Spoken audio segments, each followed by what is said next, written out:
50% ಕೇಳಿದ್ರು ಇಲ್ವೋ ಸಿ ಪಾಟೀಲ್ರೆ? ಒಟ್ಟು ತೆರಿಗೆ ಪಾಲಿನಲ್ಲಿ 50% ರಾಜ್ಯಗಳಿಗೆ ಕೊಡಬೇಕು, 50 ಮಾತ್ರ ಕೇಂದ್ರ ಸರ್ಕಾರ ಇಟ್ಕೋಬೇಕು. ನಾನು 40 ಕೇಳಿದೆ ಆಗ. ಈಗಲೂ ಹೇಳ್ತೀನಿ, ನಾನು 50 ಕೊಡಲೇಬೇಕು ಅಂತ ಹೇಳಿ ಒತ್ತಾಯ ಮಾಡ್ತೀನಿ. ನಾನು 50 ಮಾತ್ರ. ಈಗ ಕರ್ನಾಟಕದಿಂದ ಎಷ್ಟು ತೆರಿಗೆ ವಸೂಲಾಗೋದು ಗೊತ್ತಾ ನಿಮ್ಗೆ ಸಿ ಪಾಟೀಲ್ರೆ? 4.5 ಲಕ್ಷಕ್ಕೂ ಹೆಚ್ಚು ಕೋಟಿ, 4.5 ಲಕ್ಷಕ್ಕೂ ಹೆಚ್ಚು ಕೋಟಿ ನಮ್ಗೆ ವಾಪಸ್ ಬರೋದು ಎಷ್ಟು ಗೊತ್ತಾ? 14 ರಿಂದ 15 ಪೈಸೆ ಮಾತ್ರ.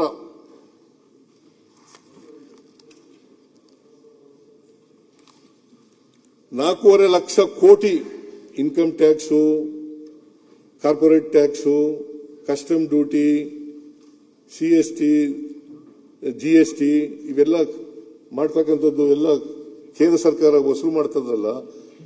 ಆಮೇಲೆ ಅದಲ್ದೇನೆ ಸೆಸ್ಸು ಸರ್ಚಾರ್ಜ್ ಅಲ್ದೇನೆ, ಅದು ಡಿವಿಜಿಬಲ್ ಪೂಲ್ನಲ್ಲಿ ಇಲ್ಲ.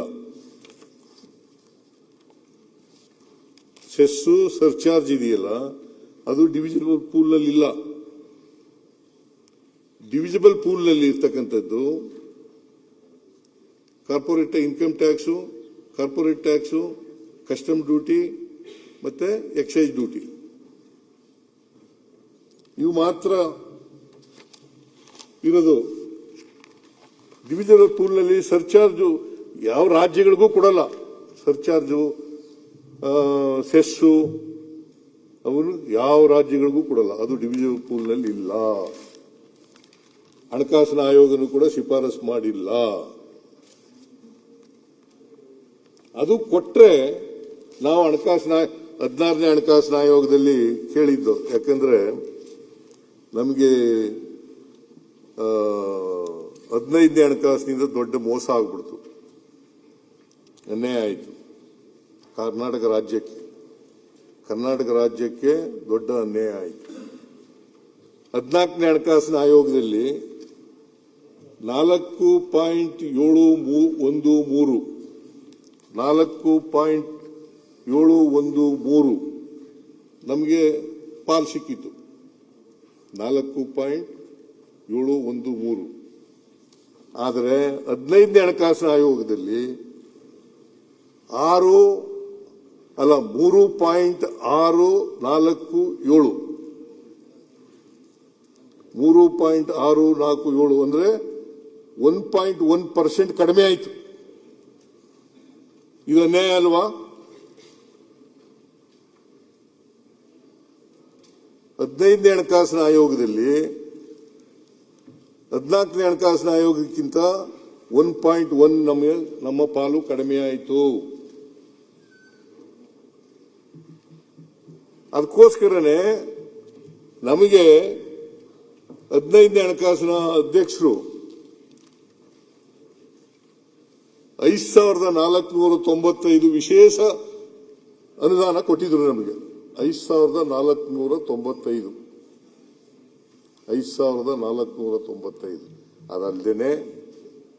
ಅದಲ್ದೇನೆ 3 ರಾಜ್ಯಗಳು ಕೊಟ್ಟಿದ್ರು: ತೆಲಂಗಾಣ, ಮಿಜೋರಾಂ,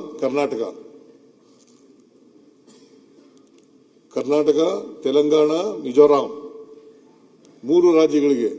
ಪೆರಿಫೆರಲ್ ರಿಂಗ್ ರೋಡ್ಗೆ ಬೆಂಗಳೂರು 3,000 ಕೋಟಿ ಕೊಟ್ಟಿದ್ರು, ಸ್ಪೆಷಲ್ ಗ್ರಾಂಟ್ಸ್. ಬೆಂಗಳೂರು ನಗರದಲ್ಲಿ ಕೆರೆಗಳ ಅಭಿವೃದ್ಧಿಗೆ 3,000 ಕೋಟಿ ಕೊಟ್ಟಿದ್ರು. ನಮಗೆ ಡಿವಿಜಿಬಲ್ ಪೂಲ್ನಲ್ಲಿ ಕಡಿಮೆ ಆಯಿತು ಅನ್ನೋ ಕಾರಣಕ್ಕೋಸ್ಕರ 5,495 ಕೋಟಿ ಪ್ಲಸ್ 3,000 ಒಟ್ಟು 11,495 ಕೋಟಿ. 1 ರೂಪಾಯಿನೂ ಕೊಡಲಿಲ್ಲ. 11,495 ಕೋಟಿ ರೂಪಾಯಿಗಳಲ್ಲಿ 1 ರೂಪಾಯಿ ಬರಲಿಲ್ಲ. ಇದು ಅನ್ಯಾಯ ಅಲ್ವಾ?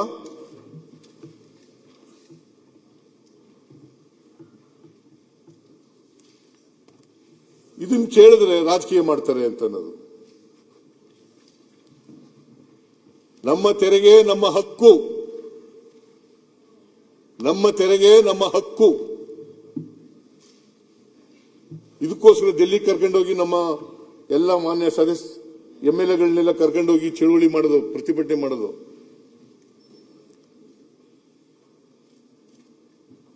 ನಮ್ಮ ತೆರಿಗೆ ನಮ್ಮ ಹಕ್ಕು.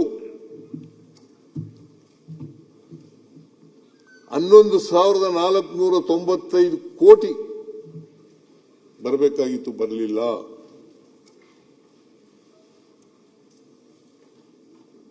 ನಮಗೂ ಕೊಡಲಿಲ್ಲ, ತೆಲಂಗಾಣದವ್ರಿಗೂ ಕೊಡಲಿಲ್ಲ, ಮಿಜೋರಾಂಗೂ ಕೊಡಲಿಲ್ಲ.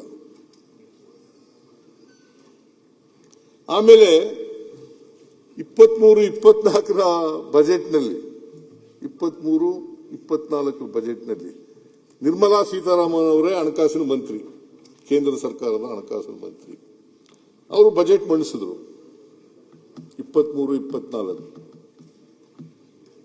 ಆ ಬಜೆಟ್ನಲ್ಲಿ ಏನು ಹೇಳಿದ್ರು, ಅಪ್ಪರ್ ಭದ್ರಾಕ್ಕೆ 5,300 ಕೋಟಿ ಕೊಡ್ತೀವಿ ಅಂತ ಹೇಳಿದ್ರು.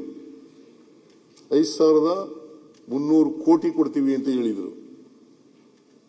23-24 ಆದ್ಮೇಲೆ 24-25 ಬಜೆಟ್ ಆಯ್ತು, 25-26 ಬಜೆಟ್ ಆಯ್ತು, 24-25, 25-26, 26-27 4 ಬಜೆಟ್ನಲ್ಲೂ ಕೂಡ ₹1 ಬಿಡುಗಡೆ ಮಾಡಲಿಲ್ಲ. ಇದು ಅನ್ಯಾಯ ಅಲ್ವಾ? ಇದು ಕೇಳಬೇಕಾ ಬೇಡವಾ?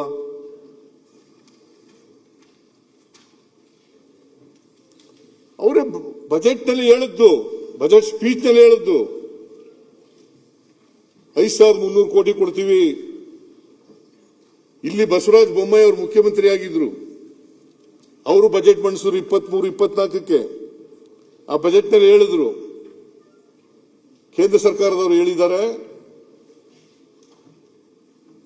5,300 ಕೋಟಿ ಬರ್ತದೆ ಅಪ್ಪರ್ ಕೃಷ್ಣಕ್ಕೆ, ಅಪ್ಪರ್ ಭದ್ರಾಕ್ಕೆ ಬರ್ತದೆ. ಅಷ್ಟೇ ಅಲ್ಲ, ನಾವು ಇನ್ನೂ ಒಂದು ಹೆಜ್ಜೆ ಮುಂದೆ ಹೋಗಿ ಇದನ್ನ ನ್ಯಾಷನಲ್ ಪ್ರಾಜೆಕ್ಟ್ ಮಾಡಬೇಕು ಅಂತ ಒತ್ತಾಯ ಮಾಡ್ತೀವಿ ಅಂತ ಹೇಳಿದ್ರು. ನ್ಯಾಷನಲ್ ಪ್ರಾಜೆಕ್ಟ್ ಮಾಡಲಿಲ್ಲ, 5,300 ಕೋಟಿನೂ ಬರಲಿಲ್ಲ, ₹1 ಬರಲಿಲ್ಲ. ಇವತ್ತವರೆಗೆ ₹1 ಬಂದಿಲ್ಲ. ಇದು ಅನ್ಯಾಯ ಅಲ್ವಾ? ರಾಜ್ಯಕ್ಕೆ ಮಾಡದಂತ ದೊಡ್ಡ ದ್ರೋಹ ಅಲ್ಲ?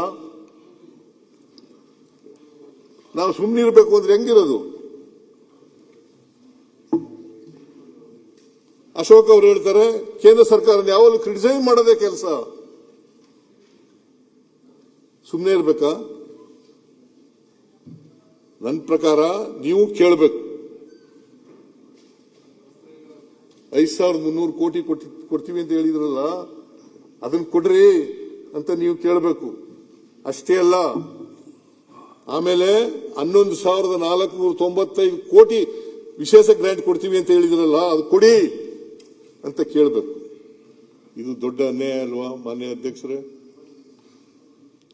ಇದು ದೊಡ್ಡ ದ್ರೋಹ ಅಲ್ವಾ? ಕರ್ನಾಟಕಕ್ಕೆ ಅನ್ಯಾಯ ಆಗಿದೆ. ಅನ್ಯಾಯ ಸರಿಪಡಿಸಿ ಅಂತ ಕೇಳಿದ್ರೆ ಕೇಂದ್ರ ಸರ್ಕಾರ ಕ್ರಿಟಿಸೈಸ್ ಮಾಡೋದು. ಸಿದ್ದರಾಮಯ್ಯನವ್ರಿಗೆ ಇನ್ನೇನು ಬೇರೆ ಕೆಲಸ ಇಲ್ಲ, ಕೇಂದ್ರ ಸರ್ಕಾರ ಕ್ರಿಟಿಸೈಸ್ ಮಾಡೋದು. ಮಾಡ್ತೀವಾ? ಮಾಡೋದಿಲ್ಲ. ಅನಗತ್ಯವಾಗಿ ಕ್ರಿಟಿಸೈಸ್ ಮಾಡಲ್ಲ ಕೇಂದ್ರ ಸರ್ಕಾರನ. ನ್ಯಾಯಯುತವಾಗಿ ನಮಗೆ ನ್ಯಾಯವಾಗಿ ಬರಬೇಕಾಗಿರ್ತಕ್ಕಂಥ ನಮ್ಮ ಪಾಲನ್ನ, ನಮ್ಮ ಹಕ್ಕನ್ನ ರಕ್ಷಣೆ ಮಾಡಿ ಅಂತ ಹೇಳೋದು.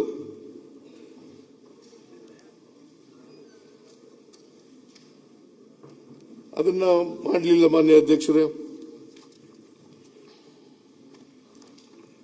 ಈಗ 16ನೇ ಹಣಕಾಸಿನಲ್ಲಿ ಸ್ವಲ್ಪ ನಮಗೆ 14ನೇ ಹಣಕಾಸಿನಿಂದ 15ನೇ ಹಣಕಾಸಿನವರೆಗೆ 23% ಲಾಸ್ ಆಗಿತ್ತು, ನಷ್ಟ ಆಗಿತ್ತು 23%. ಈಗ ಸ್ವಲ್ಪ ಸುಧಾರಣೆ ಆಗಿದೆ 16ನೇ ಹಣಕಾಸಿನ ಆಯೋಗದಲ್ಲಿ. ಈಗ ಎಷ್ಟು ಮಾಡಿದ್ದಾರೆ ಅಂತಂದ್ರೆ 4.131 4.131 ಕೊಟ್ಟಿದ್ದಾರೆ. ಅದರಿಂದ ಎಷ್ಟು ನಷ್ಟ ಆಗುತ್ತೆ ನಮಗೆ ಅಂತಂದ್ರೆ 13% 15 ಹಣಕಾಸಿಗೆ ಹೋಲಿಕೆ ಮಾಡಿದ್ರೆ 16 ಹಣಕಾಸಿನಲ್ಲಿ 13% ಜಾಸ್ತಿ ಆಗಿದೆ. 23% ನಷ್ಟ ಆಯಿತು, 13% ಆಯಿತು. ಅದರಿಂದ ಸ್ವಲ್ಪ ಸಮಾಧಾನ ಆಗಿದೆ. ಆದರೆ ನಾವು ಕೇಳಿದಷ್ಟು ಬಂದಿಲ್ಲ. ನಾವು ಕನಿಷ್ಠ 4.7 ಕೊಡಬೇಕು ಅಂತ ಹೇಳಿದ್ದು, ಅವ್ರು ಕೊಟ್ಟಿರೋದು 4.131. ಅಂದ್ರೆ ನಮ್ಮ ಪ್ರತಿಭಟನೆ ಇದ್ದೇ ಇರಬೇಕಲ್ಲ, ನಮ್ಮ ಹೋರಾಟ ಮುಂದುವರಿಲೇಬೇಕಲ್ಲ.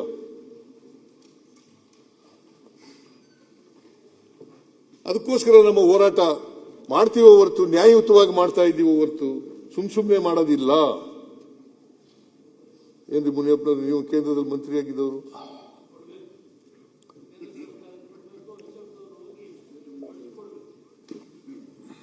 ಅದಕ್ಕೆ ಈ ಬಜೆಟ್ ಸೆಷನ್ ಎಲ್ಲ ಆದ್ಮೇಲೆ ಒಂದ್ಸಾರಿ ಹೋಗೋಣ ಎಲ್ಲ ಒಟ್ಟಿಗೆ, ನಾನು ನೀವು ಎಲ್ಲ JDSನವರು ನಾವೆಲ್ಲ ಒಟ್ಟಿಗೆ ಹೋಗೋಣ.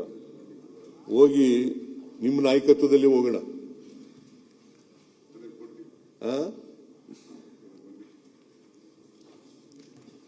ಎಲ್ಲ ಕೊಳ್ಳೆ ಹೊಡ್ಕೊಂಡು ಹೋದ್ಮೇಲೆ ಹೋಗ್ತಾರಲ್ಲ, ಹಂಗೆ ಆಗ್ತಾ ಇದೆ ಕತೆ. ನೀವು ಒಂದ್ಸರಿನಾದ್ರೂ ನಾನು ಅವಾಗೇ ಮಾತಾಡಬಾರ್ದು ಅಂತಿದ್ದೆ. ನೀವು 29% ಇದ್ದಾಗ 40% ಕೊಡಬೇಕು ಅಂತ ಕೇಳಿದ್ರಿ. ಏನು ಬಜೆಟ್ ಅಲ್ಲಿ ನಮ್ದು ಹಣಕಾಸು ಆಯೋಗದ್ದು ತೆರಿಗೆ ಪಾಲು ಕೇಳಿದ್ರಿ. ನಾನು ಅಲ್ಲಿ ಹೇಳಿದ್ದು ಟೀಕೆ ಮಾಡ್ತೀರಾ ಅಂತ. ನಿಮ್ ಟೀಕೆ ಪದ್ಧತಿ ಇದೆಯಲ್ಲ, ನೀವು ರೆಗ್ಯುಲರ್ ಗಿರಾಕಿ. ಇದು ನೀವು ಯಾರನ್ನೂ ಬಿಟ್ಟಿಲ್ಲ. ಕಾಂಗ್ರೆಸ್ ಪಾರ್ಟಿ ಮನಮೋಹನ್ ಸಿಂಗ್ ಅವ್ರಿಗೂ ಇದೇ ಪತ್ರ ಬರೆದಿದ್ದೀರಾ, ದೇವೇಗೌಡರಿಗೂ ಇದೇ ಪತ್ರ ಬರೆದಿದ್ದೀರಾ, ಆಮೇಲೆ ನರಸಿಂಹರಾವ್ಗೂ ಬರೆದಿದ್ದೀರಾ, ಮೋದಿಗೂ ಬರೆದಿದ್ದೀರಾ. ಆದ್ರೆ ಮಾಡಿದವ್ರು ಯಾರು? 40% ಮಾಡಿದವ್ರು ಯಾರು? 42. ಆಮೇಲೆ 41 ಇಳಿಸಿದ್ರು, 42 ಮಾಡಿದವ್ರು ಯಾರು? ಮೋದಿ. ಒಂದು ಥ್ಯಾಂಕ್ಸ್ ಹೇಳಿದ್ರ? 41 ಆಮೇಲೆ ಹೇಳಿದ್ರ? ಅವ್ರು ತಾನೇ ಮಾಡಿದ್ದು. ನೀವು ಕೇಳಿದ್ದೆ ಅವಾಗ ಹಿಂದೆ 19 ಮಾಡಿದ್ದದು. 96ರಲ್ಲಿ ನೀವು ಕೇಳಿದ್ದು, 96ರಲ್ಲಿ ಕೇಳಿದ್ದು. ಆ ಕೂಗನ್ನ ಕೇಳಿದವ್ರು ಯಾರು? ನರೇಂದ್ರ ಮೋದಿ ಅವರು. ಒಂದು ಸಿಂಪಲ್ ಥ್ಯಾಂಕ್ಸ್ ಹೇಳಲಿಲ್ಲ ನೀವು. ಮತ್ತೆ ಹೋಗೋಣ ನಿಮ್ ನೇತೃತ್ವದಲ್ಲಿ ಹೋಗೋಣ ಅಂತ ಹೇಳಿದ್ರೆ, ಥ್ಯಾಂಕ್ಸ್ ಹೇಳಕ್ ಹೋಗೋದಾದ್ರೆ ನಾನು ಬರ್ತೀನಿ. ನಾನು ಥ್ಯಾಂಕ್ಸ್ ಹೇಳಕ್ ಹೋದಾದ್ರೆ ಬರ್ತೀನಿ. ಬೇಡಿಕೆನೂ ಕೇಳಬೇಕು ಸರ್. ನಮ್ಮ ಪ್ರಜಾಪ್ರಭುತ್ವ ಅದನ್ನು ಹೇಳ್ಬೇಕು. ಈಗ ಟೀಕೆ ಮಾಡೋದು ಒಂದೇ ಅಲ್ಲ. ಈಗ ನೀವು ಬೇಕಾದಷ್ಟು ಬಿಲ್ಗಳು ತರ್ತಾರೆ ಅಧ್ಯಕ್ಷರೇ, ನೀವೇ ನೋಡಿದಿರ. ನಾವೆಲ್ಲ ಸ್ವಾಗತ ಮಾಡ್ತೀರಿ, ಸ್ವಾಗತ ಮಾಡಿದ್ರಿ. ಬೇಕಾದಷ್ಟು ಬಿಲ್ಗಳನ್ನ ನೆನ್ನೆ ಎಜುಕೇಶನ್ ತಂದಾಗ ಸ್ವಾಗತ ಮಾಡಿದಿರಿ. ತಪ್ಪು ಮಾಡಿದಾಗ ತಪ್ಪು ಅಂತ ಹೇಳ್ತೀರಿ. ಇವ್ರು ಸಿದ್ದರಾಮಯ್ಯನವ್ರದಂದಲ್ಲ, ಯಾವ ಪ್ರೈಮ್ ಮಿನಿಸ್ಟರ್ ಆದ್ರೂ ಹೊಡೆಯೋದು ಒಂದೇ ಗುಂಡು. ಸರಿ ಇಲ್ಲ. ದೇವೇಗೌಡರು ಅವ್ರದೇ ಪಾರ್ಟಿ, ದೇವೇಗೌಡರಿಗೆ ಹೇಳಿದ್ರು ನೀವು ಸರಿ ಇಲ್ಲ, ನೀವು ಅನುದಾನ ತಾರತಮ್ಯ ಕರ್ನಾಟಕಕ್ಕೆ ಅಂತ ಹೇಳಿದ್ರು. ಅದರಿಂದ ಅಟ್ಲೀಸ್ಟ್ ಮೋದಿ ಅವ್ರು ಮಾಡಿದ್ರಲ್ಲ, ಅದಕ್ಕೆ ಒಂದು ಥ್ಯಾಂಕ್ಸ್ ಆದ್ರೂ ಹೇಳ್ಬೇಕು. ಮತ್ತೆ ಕೇಂದ್ರ ಸರ್ಕಾರದ ಹೇಳಿದ್ರ, ಅದ್ರ ಬಗ್ಗೆ ನಾನು ಮಾತಾಡ್ತೀನಿ. ನೀವು ಮಾತಾಡಿದ್ಮೇಲೆ ನಾನು ಹೇಳ್ತೀನಿ. ಅದು ಸರ್ ಒಂದೇ ನಿಮಿಷ. ಇಲ್ಲಿ ಮುಗಿಸ್ಬೇಕು, ಟೈಮ್ ಆಗ್ಬಿಟ್ಟದೆ. ಟೈಮ್ ನೋಡು, ಈಗಾಗಲೇ 1:15 ಆಯ್ತಾ ಬಂತು. ಅದಕ್ಕೆ ನಾನು ಇನ್ನ 2-3 ಗಂಟೆ ಮಾತಾಡೋದು. ಇವಾಗ 3-4 ಗಂಟೆ ಮಾತಾಡಿ ಇವ್ರು ಹೇಳಿದಾಗೆಲ್ಲ ಮುಗಿಸ 3-4 ಗಂಟೆ ಮಾತಾಡಿದ್ದಾರೆ. ಊಟದ ಟೈಮ್ ಐತೆ, ಬಿಟ್ಬಿಡಿ. ಇಲ್ಲಾಂದ್ರೆ ಅವ್ರು ತಿರುಗಿ ಬಾವಿಗೆ ಕರ್ಕೊಂಡೋಗಿ ನೀರು ಕುಡಿಸ್ತಾರೆ ಎಲ್ಲರಿಗೂ. ಅದಕ್ಕೆ ಹುಷಾರಾಗಿರ್ರಿ. ಅದಕ್ಕೆ ಈಗ ವಿರೋಧ ಪಕ್ಷದ ನಾಯಕರು 3 ಗಂಟೆ 6 ನಿಮಿಷ ಮಾತಾಡಿದ್ರೆ ನಾವು ಉತ್ತರ ಕೊಡ್ಬೇಕಲ್ಲ. ಅದು ಬೇರೆ. ಅದು ಬಜೆಟ್ ಓದಿರೋದು, ಬಜೆಟ್ ಓದಿದ್ದು ಇಟ್ಸ್ ಕಾಲ್ಡ್ ಬಜೆಟ್ ಸ್ಪೀಚ್.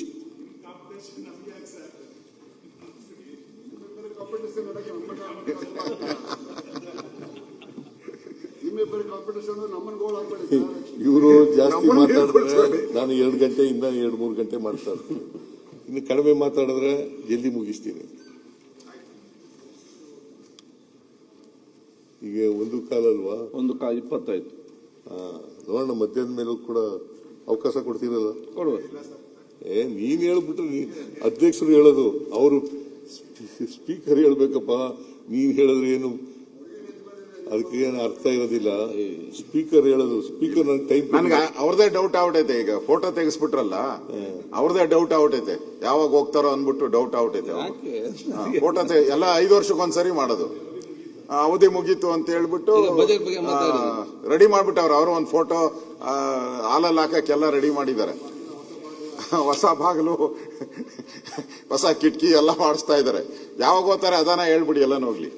ಆಯ್ತು ಆಯ್ತು, ಏನು ಹೋಗಲ್ಲ. ಅವರು 28ಕ್ಕೂ ಗೆಲ್ತಾರೆ, 28ಕ್ಕೂ ಗೆದ್ದೇ ಗೆಲ್ತಾರೆ. ಅವ್ರು ಇಲ್ಲಿವರೆಗೆ ನಿಂತ್ಕೊತಾರೆ, ಅಲ್ಲಿವರೆಗೂ ಗೆದ್ದೇ ಗೆಲ್ತಾರೆ. ಹೈಕಮಾಂಡ್ ಎಲ್ಲಿವರೆಗೆ ತೀರ್ಮಾನ ಮಾಡ್ತಾರೆ ಅಲ್ಲಿವರೆಗೆ ಇರ್ತಾರೆ.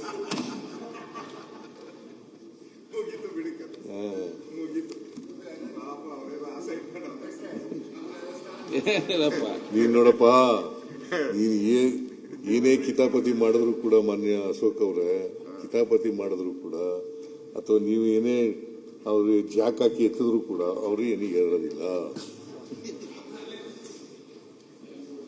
ನಿನ್ನ ಕಿತಾಪತಿಗೆಲ್ಲ ಅವರು ಯಾವತ್ತೂ ಕೂಡ ಮನ್ನಣೆ ಕೊಡಲ್ಲ. ಅಲ್ಲ, ಅವ್ರ ಕನಸುಗಳು ಏನಿಲ್ಲ, ಕನಸುಗಳು ಇದ್ದೇ ಇರ್ತವೆ. ನಿನಗೂ ಕನಸುಗಳು ಇದ್ದಾವಲ್ಲ, ಮುಖ್ಯಮಂತ್ರಿ ಆಗ್ಬೇಕು ಅಂತ ಕನಸಿಲ್ಲ ನಿನ್ಗೆ? ಇದೇ ಇಲ್ವೋ?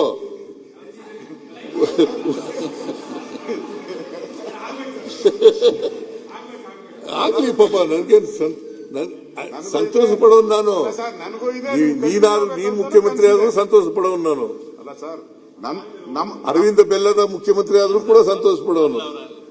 ಇವನು ಅಶೋಕ್ ಮುಖ್ಯಮಂತ್ರಿ ನೋಡಿ, ವಿಜಯೇಂದ್ರ ಕಾಯ್ಕ ಕೂತಿದ್ದಾರೆ.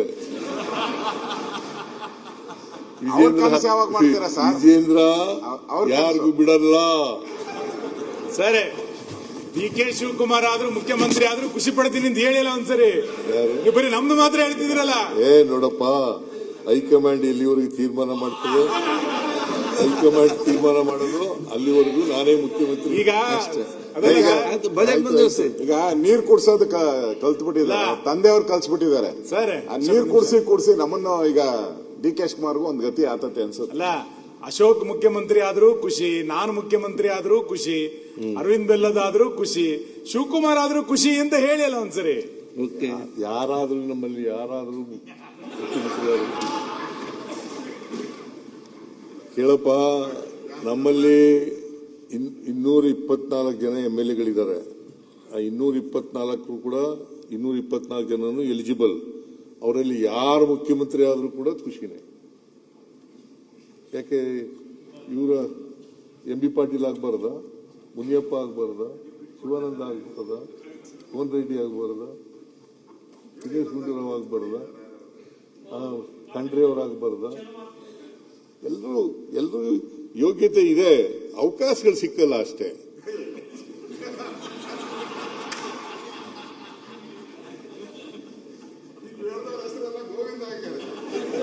ಗೋವಿಂದ ಅವಕಾಶ ಬಂದ್ರೆ ಎಲ್ರಿಗೂ ಹೆಸರಲ್ಲ ಗೋವಿಂದ, ಎಲ್ರಿಗೂ ಅವಕಾಶ ಸಿಕ್ತಿ ಇದೆ. ಅದರಿಂದ ಮಾನ್ಯ ಅಧ್ಯಕ್ಷರೇ, ನಾನು 130 ಊಟದ ಆದ್ಮೇಲೆ ಮಾಡ್ತಾ ಇರ್ತೀನಿ. 130 ತನಕ ಮಾಡುತ್ತೆ ಒಟ್ಟು. ಓಕೆ 130. ನಾನು 130 ಮುಗಿಯಲ್ಲ. ಅದೇ ಈಗ ಊಟಕ್ಕೆ ಬಿಡ್ಬೇಕು, 130ಗೆ ಬಿಡುವ. ಊಟ ಮಾಡ್ಕೊ ಬರ್ತೀನಿ, ಓಕೆ, ಆಮೇಲೆ ಮುಗಿಸ್ಬಿಡ್ತೀನಿ. ಇನ್ಯಾರ್ಯಾರು ಬಾವಿ ತೋಡ್ಬೇಕು ತೋಡ್ಲಿ, ಇವ್ರ ಬಾವಿ ಇವರೇ ತೋಡ್ಕೊಂಡಿದ್ದಾರೆ. ಈಗ ಸದನವನ್ನು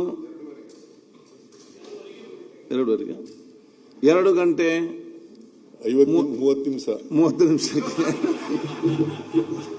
ಪ್ರಾರಂಭಿಸಿ.